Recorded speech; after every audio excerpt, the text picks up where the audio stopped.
This guy couldn't find a cheap hotel room, so he bought the hotel, and now it makes $260 million a year. His name's Harris, and I'm going to tell you exactly how he did it, and so many lessons that you can get from this story and use in your business right now. So if you have zero interest in making more money and hearing a crazy good story, go ahead and click away right now. And for everyone else, stick with me. Here we go. All right, so let's go back to the year 1974. Harris wants to take his kids to Disney World, but it's super expensive and the hotels are a fortune.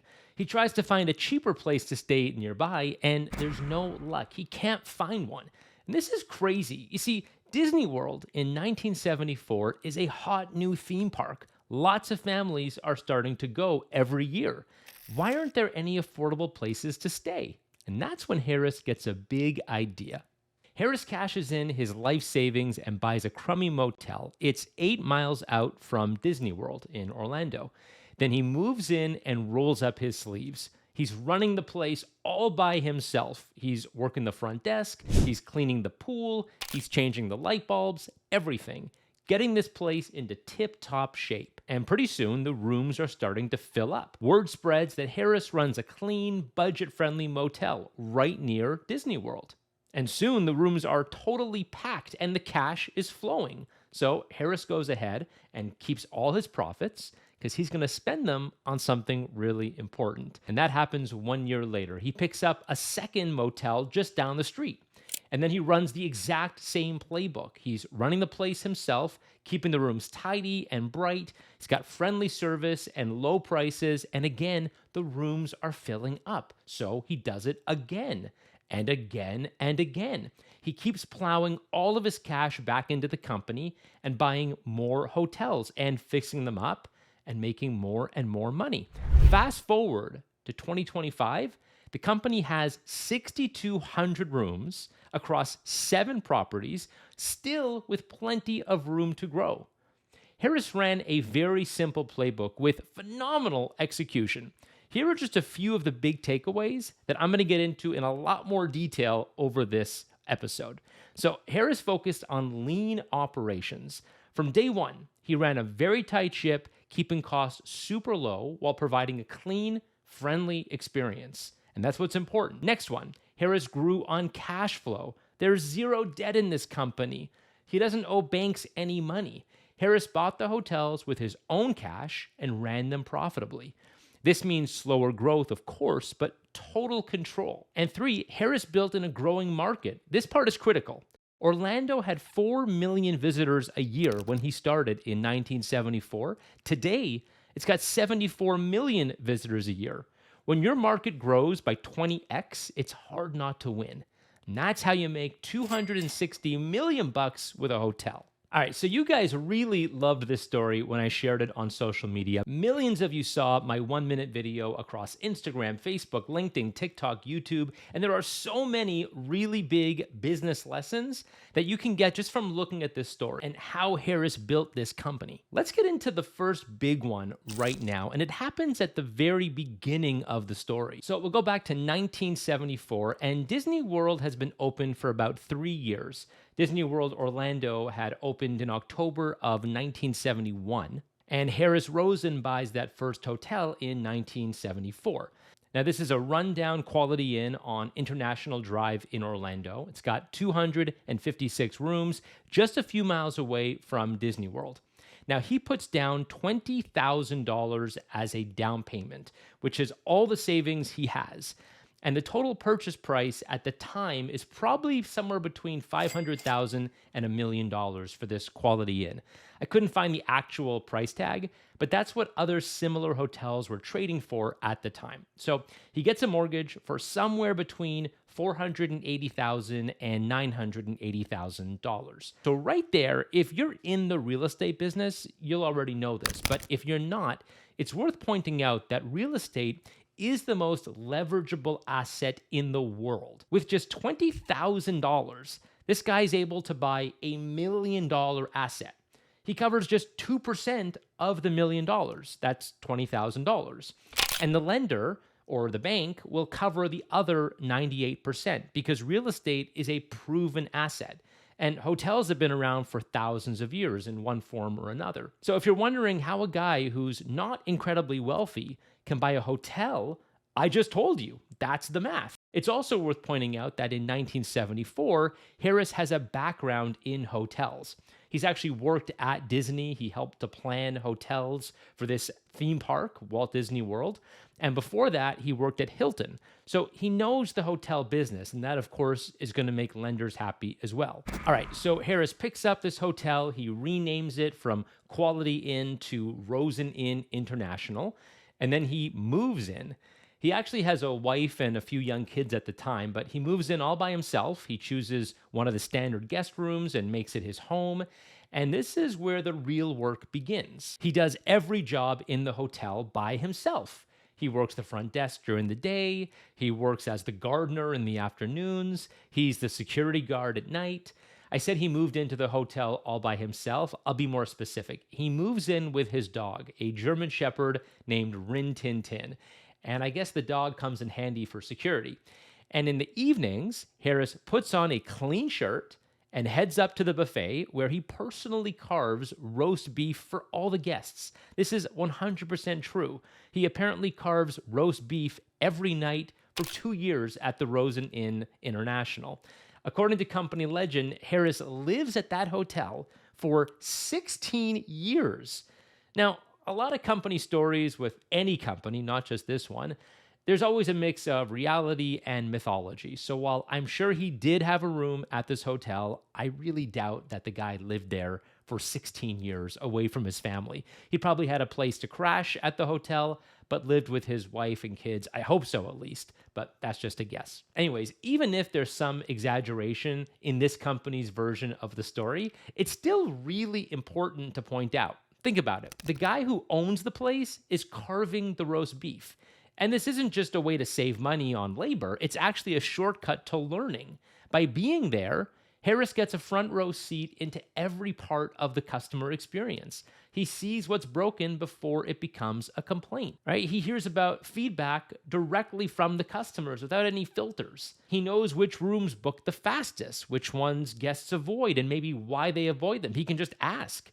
He figures out how to make check-in feel smoother after a long drive. And he watches in real time how tiny touches turn a tired traveler into a lifelong customer. And this kind of proximity is rare for a lot of business owners, right? Let's face it, we all have egos. And it's very different from sitting behind a desk and looking at a spreadsheet and trying to optimize from a distance. Now, I'm not saying every business owner should be doing every job in their business, but early on, you definitely should be, so you can experience it and understand it viscerally. I like to tell people that at my agency, Influicity, I've done pretty much every job. Now, as we've gotten bigger and grown and added more services, I haven't literally done everything, but for the first 5 years, I actually did.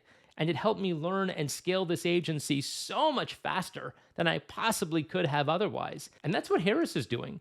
It's the same reason Howard Schultz, who built Starbucks into the biggest coffee chain in the world, spent a lot of time early on behind the counter at Starbucks, pouring the shots, steaming the milk, blending the drinks, because he wanted to feel what the customer felt, to understand the business at the ground level.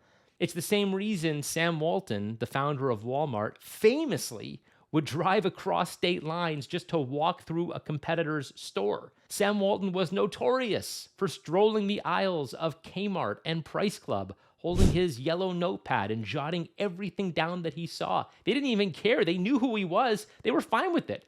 He once said that he actually spent more time in Kmart stores than any Kmart executive. And Sam Walton actually had a term for this. It's an acronym, and I love this. He called it picking their pockets, P-O-C-K-E-T-S, which stands for prices, operations, culture, key item promotion, expenses, talent, and service. Pockets. This really shows a lot of humility, right, guys? Sam Walton was doing this when he was the richest man in the world, running the biggest store in the world. Howard Schultz at Starbucks continues to do it.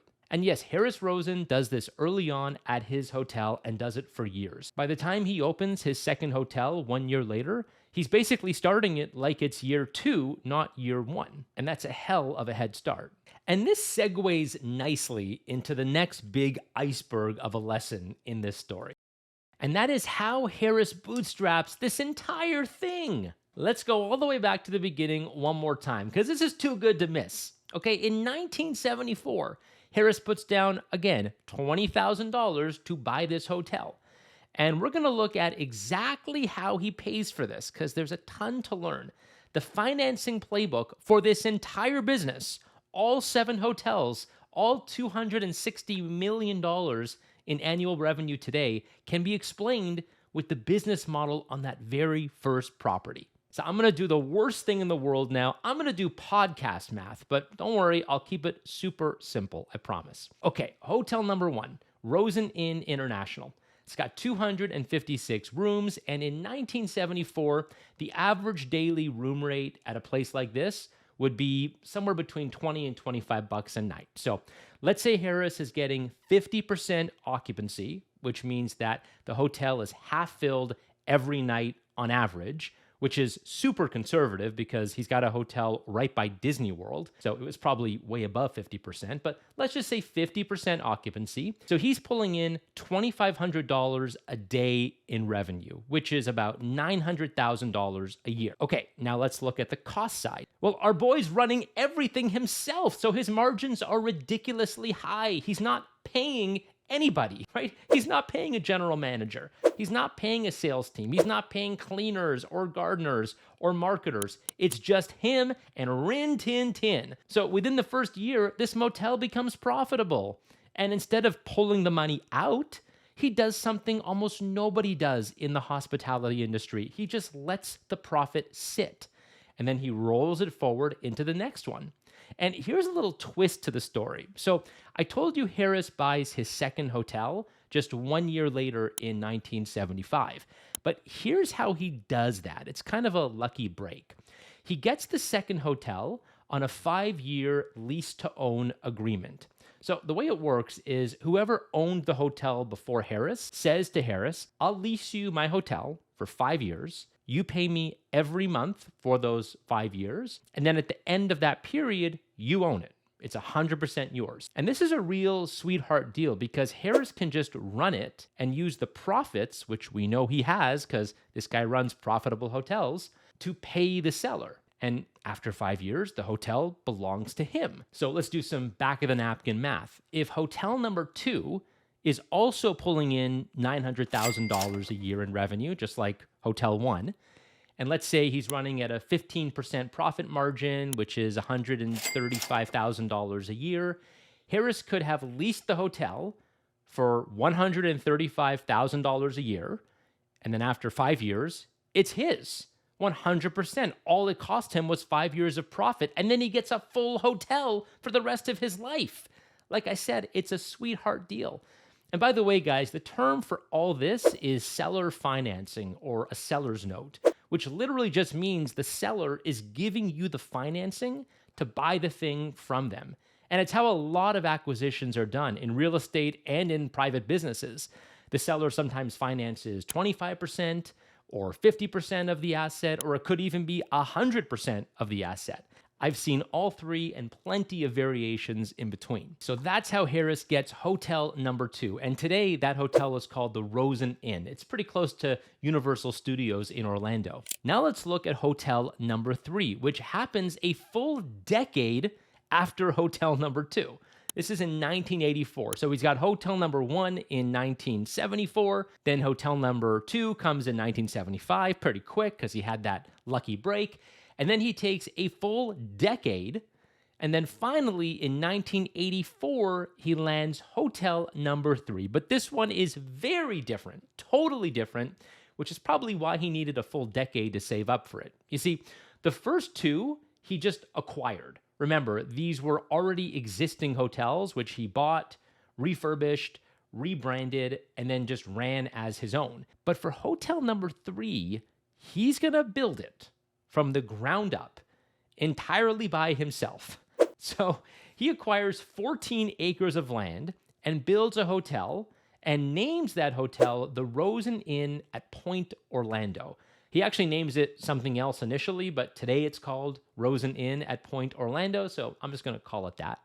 So just to recap, that first hotel we talked about is 256 rooms.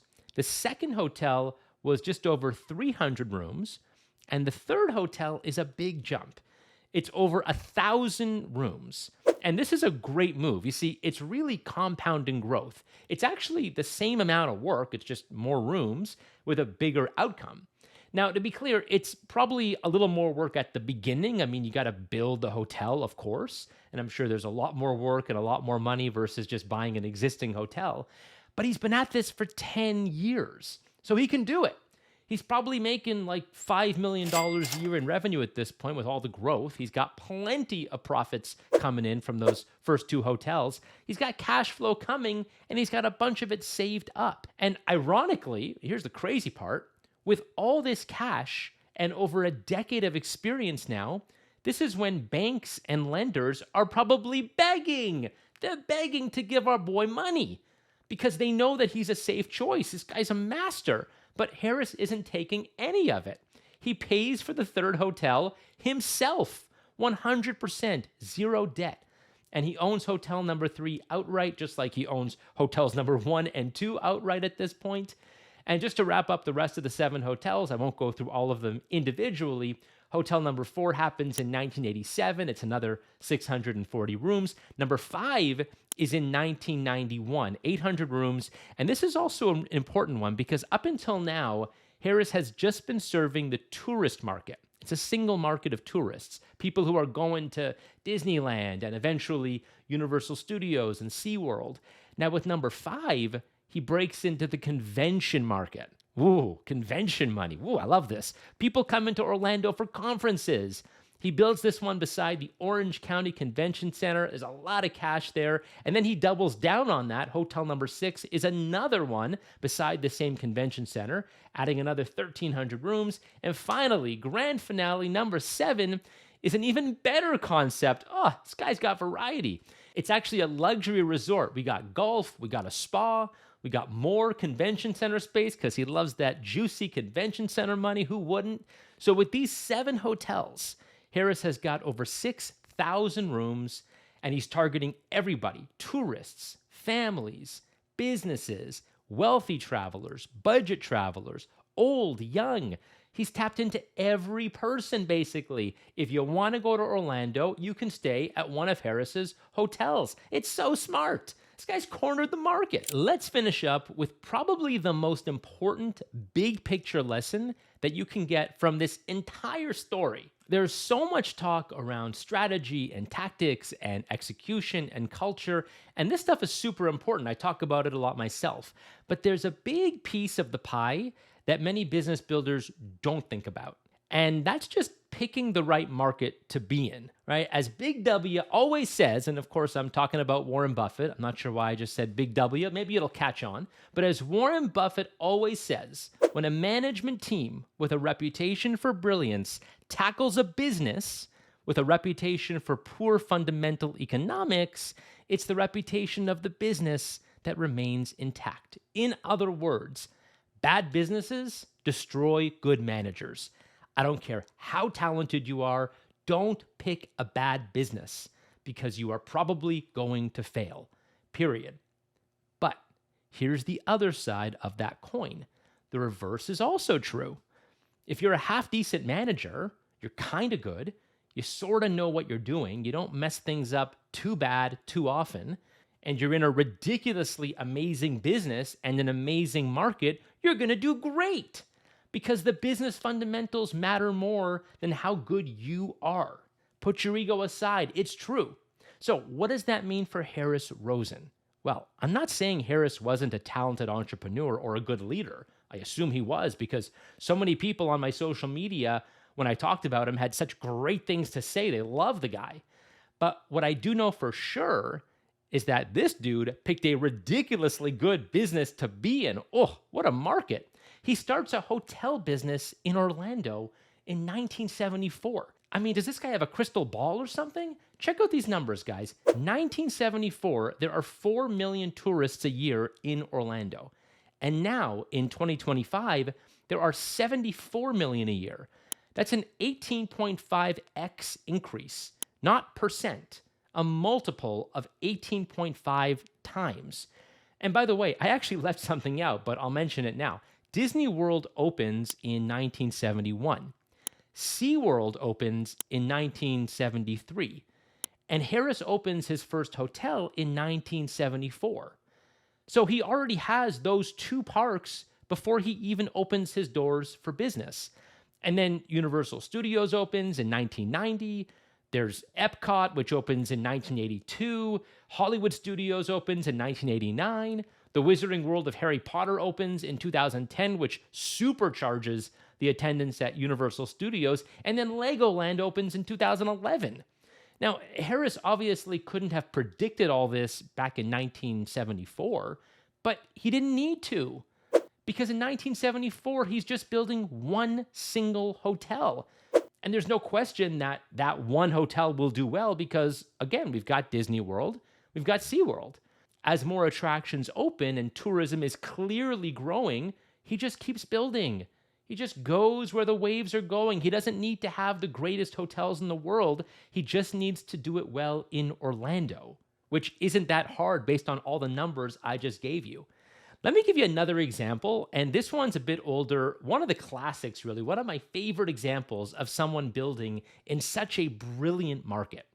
So back in the 1950s, there's this guy named Harland Sanders, and you might know him better by the name of Colonel Sanders. Yes, that Colonel Sanders, the KFC guy. Now, he's in his 60s at this time and basically broke. You've all probably heard the story about how Colonel Sanders didn't have his big success with KFC until he was well into his later years, which is true. But here's part of the story that you probably haven't heard before. So Colonel Sanders had owned a little restaurant in a small town in Kentucky for a few decades in the 1930s and 1940s. And that's where he actually comes up with his famous fried chicken recipe, the 11 herbs and spices. And his restaurant is actually doing well for a couple decades. And then in the early 1950s, he starts to see way fewer customers. And the business starts to crater. It eventually goes under. It goes out of business. He loses the whole thing. And this restaurant's been running for decades. It's all he has. And that's why this is terrible. He goes broke. And the reason for all of this was because the US was building out the interstate highway system. So drivers who would previously drive through a lot of small towns to get across the country were now bypassing all those small towns, like his small town in Kentucky, and driving straight by it, probably on the I-75. So this is bad because obviously he's out of business. He doesn't have any more foot traffic. There's no more travelers passing through his little town in Kentucky and coming into his restaurant. But the Colonel has a hunch. He's broke, he's not doing well, but he's still got his mind. And he realizes that this interstate highway system is going to change everything. Everything. It's going to make it possible for people to drive across the entire country on highways, which didn't exist before at all. It used to be that you would drive through all these small towns to go from one state to the next. Now you can go straight down the road. And that means you're going to need places to eat without getting off the highway. And that insight is why we have KFC today and why KFC grew like crazy. The 11 herbs and spices, they didn't just come out of nowhere. They came because of this insight. So the Colonel starts pitching little diners near highways all across the US. And his pitch is very simple. Serve my fried chicken. People love it. I'll give you the recipe. I'll teach you how to cook it in a pressure fryer. And all you got to do is pay me a nickel every time you sell a chicken. It's basically a modified franchise model. And there was probably more to it, but that's the simple idea. So he starts this in the 1950s, and by 1964, there are over 600 KFC franchises serving that famous fried chicken on highways all across the US. He picked highways. He couldn't fail. So remember this lesson, my friends. Pick a market that's going up. Because when demand grows, you grow. And that's the best kind of business to be in. So that's the story of Harris Rosen, Rosen Hotels and Resorts, and it's sort of a sad, poetic ending, I guess. Harris actually passed away recently, and like I said, again, so many people, when I posted this story, had such great things to say. People who worked with him, for him, around him. On top of all his business success, he was also a philanthropist, giving away plenty of money in the areas of education and community development. And hopefully, you've learned a thing or two from how he ran his business. I know I did. Get my best stuff to your inbox at jondavids.com.